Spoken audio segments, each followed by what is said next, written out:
Here you guys.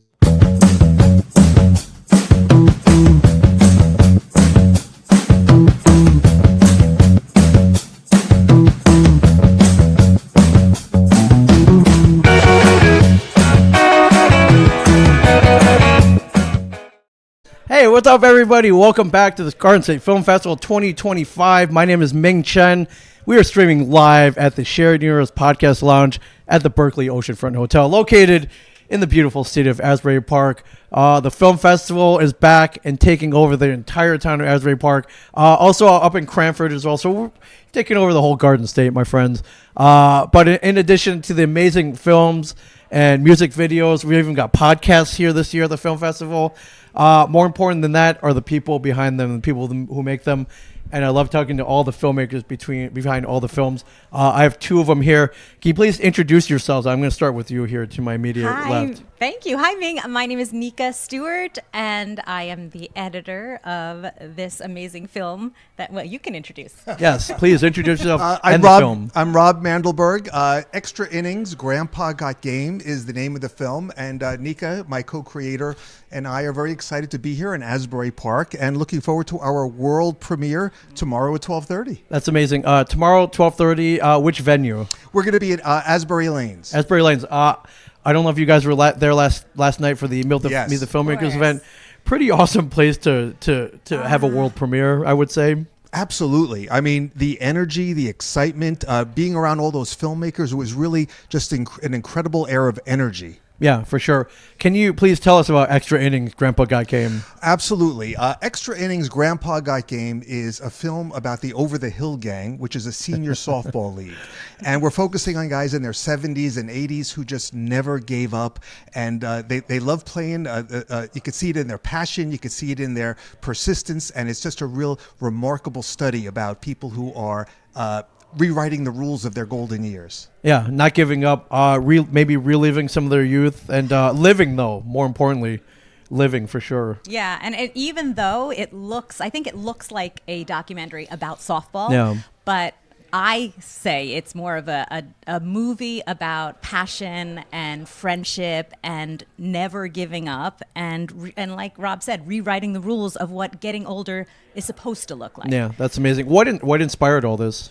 I'm 62 years old, and I'm like the youngest guy who gets to play with these guys. And you're the baby. You're the rookie. Yeah, exactly. You're the rookie. Okay. And I see these guys in their 70s and in their 80s, and I got to tell you, it's remarkable to watch them play, to see the passion, and to see that they come out here every single week. Despite the aches and pains, despite the other ravages of aging, and they still make their way out to the field because they live for this weekly softball game. Yeah. And while they love the competition, it's really about the friendships, it's about the camaraderie, it's about the passion of being out there. Yeah, for sure. I've seen some of these guys play. You would think they're playing Game 7 of the World Series, and in their heads they're Mickey Mantle, they're Babe Ruth, they're Aaron Judge, they're whoever. And they argue over plays like it's the 7th game of the World Series. Yes. Even though they're in a softball field in the middle of nowhere, It doesn't matter to them at that moment. They're at Wrigley Field fighting for a world title. It's a really good point because despite the fact that we're playing softball and the fact that it's at a different level of competition, it's still the same game. Yeah, you still have the same mechanics, and you still have the same goals, and you get to go out there with the same passion that you might see in Major League Baseball, and it's really extraordinary to see. Yeah, and you still yell at that guy who doesn't hustle. If you don't yell at him, how's he going to improve, right? So. And you yell at the umpire, of and course. He's always course. Wrong. Yeah, poor umpire. And they're just the guys, too. That's not a hired guy. Poor it's umpire. One of the guys. Yeah. Right. But you get to see their individual stories. So you get to see a guy like Scoop Steinberg, who's 86 years old, and this guy's been coming out there for decades, every single Saturday, coming out to play that game. Dick Sherman made an over the head Willie Mays catch that people still talk about. You get Sir Leon, who's a starting pitcher in his mid-80s, who's having some struggles trying to get to the plate, and you learn about their stories, you learn about their challenges, their goals, and what this means to them to come out there every Saturday. That's amazing. And what was it like shooting this? How long did it take? The people, everybody in it, what were their thoughts? That's a great point. Shot over 2 seasons. Okay, so this spans a couple years then. It does. It spans a couple of years. We have some studio interviews, we have on-field interviews, and we have the players themselves, and we see a lot of the drama from the ball field. Yeah. We also see a lot of humor in here as well, because let's face it, when these guys get together, sometimes things don't go right, and it's really hilarious to see what's going on the field. Yeah. Some of the biggest challenges that we had were actually filming and being seamless and being invisible, because nothing can interfere with their weekly game. No. Yeah. Hey, get that film crew out of here. What are you doing there? We're trying to play a game here. Right. So we had cameras. We had the GoPro set up. We had the professional cameras. We were miking up some of the players. Yeah. But it was really the game that's important, and we tried to stay out of the way and see as much as we could of what was actually happening in action. Yeah. I think I'm thinking of, at first, when the guys are getting mic'd up, they're a little uncomfortable and they're not acting natural. And then they start to forget that they're mic'd up, and they say things. When I'm editing, I'm seeing, I'm like, yes! oh, I'm glad he that's said good. that. We're putting Yes, that in. exactly.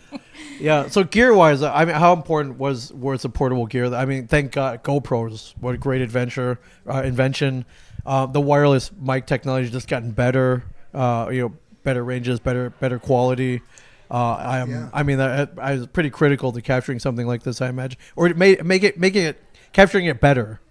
Yes, because the more important thing is to actually get to see them in action. Yeah. And the GoPros, while they might not be the kind of quality that you're looking for, they still capture that story. Yep.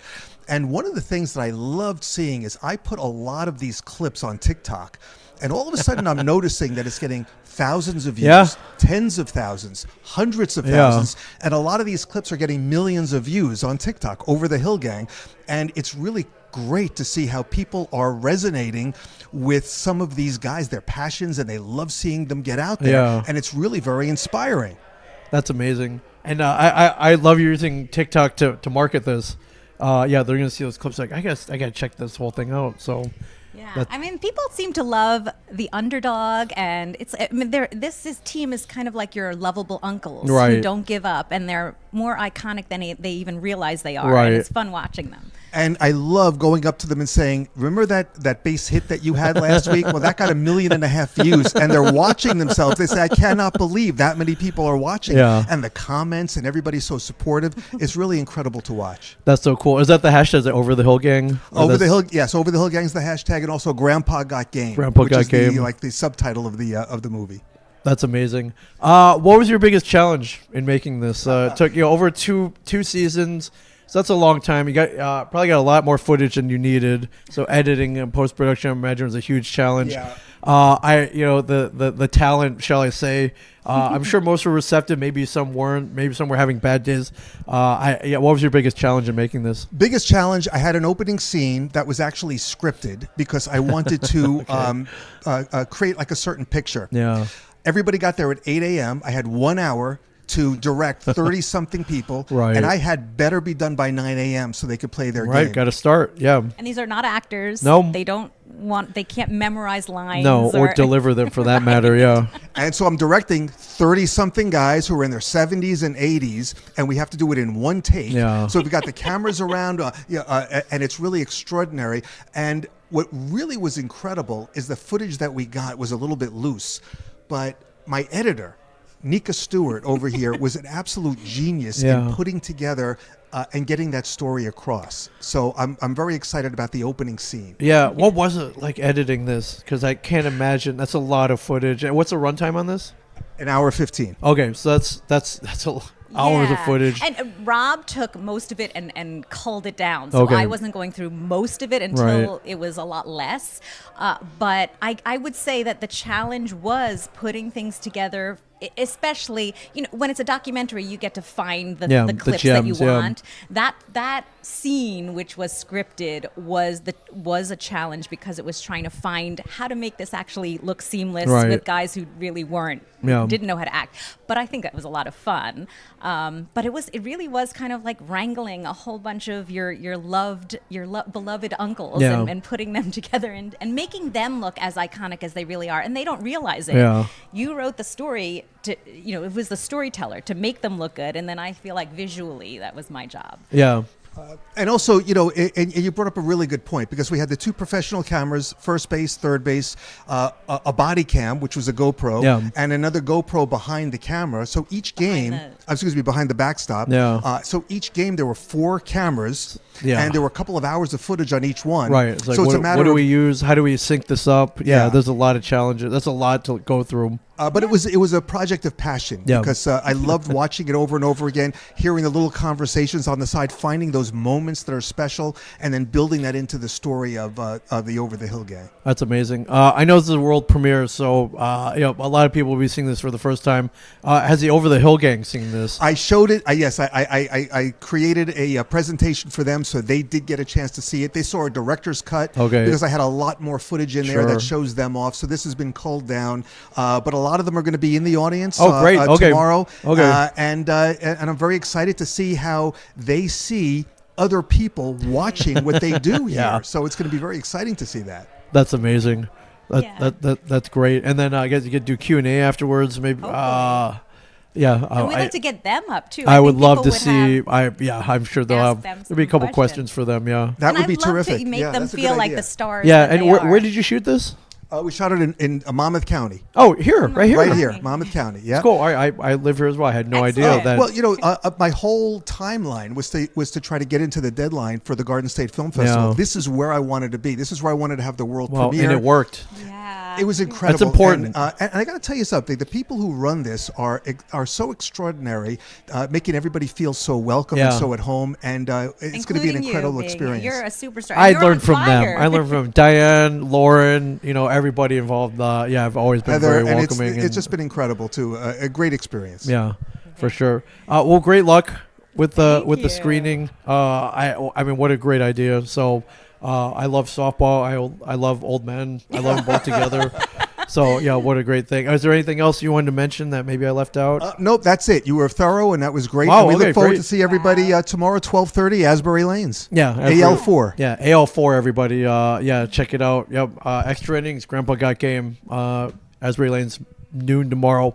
Be there. And, if you're watching this and you're not here, you're missing out. Turn off your computer. Get off your phone and get down here. Oh, you can watch us all live in person if you want.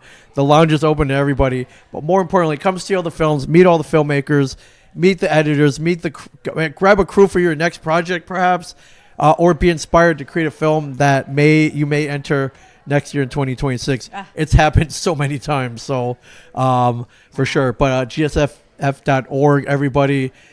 Get down here. We haven't even really started yet. This is just the beginning. So you got plenty of time to get down here, and it's great meeting you two. Thank you guys so much. Thank you. You guys look like you're decked out to go to a gala, perhaps. Ready to go to the gala? Yeah. Perhaps I'll see you there tonight, my friends. Great. Asbury Lanes, come down for the gala if you want. You may see a few people of note there, but you'll definitely see us there for sure. gsff.org. We'll see you guys soon. Stay tuned. We're gonna be live streaming all weekend. Wow. All Fantastic. weekend. Yeah. All right. Yeah. Thank you guys so much. Thank you you. guys. Thank you, man. See you guys later.